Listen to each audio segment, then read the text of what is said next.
পুলিশের হাতে কোনো প্রাণঘাতী অস্ত্র থাকবে না বলে জানিয়েছেন স্বরাষ্ট্র উপদেষ্টা অবসরপ্রাপ্ত লেফটেন্যান্ট জেনারেল জাহাঙ্গীর আলম চৌধুরী। সোমবার 12 মে সচিবালয়ে আইন শৃঙ্খলা সংক্রান্ত উপদেষ্টা পরিষদ কমিটির সভা শেষে উপদেষ্টা কথা জানান।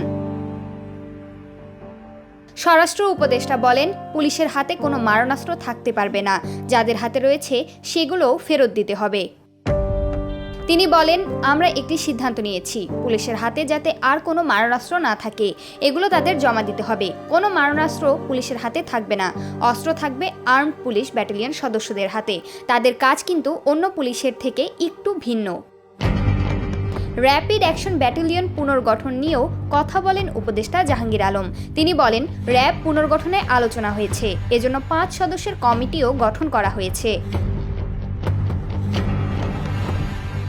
এ সময় জাহাঙ্গীর আলম চৌধুরী বলেন, গার্মেন্টস শ্রমিকদের বেতন ভাতা ঈদের আগে পরিশোধ করতে হবে, তবে তাদের অবৈধ দাবি বরদাস্ত করা হবে না, কঠোর ব্যবস্থা নেওয়া হবে। তিনি বলেন, গরুর হাটে চাঁদাবাজি বন্ধে প্রতি হাটে 100 আনসার সদস্য রাখতে হবে। যাত্রীরা যেন নির্বিঘ্নে যেতে পারেন সে বিষয়ে নির্দেশনা দেওয়া হয়েছে। রাস্তায় যেন চাঁদাবাজি না হয়।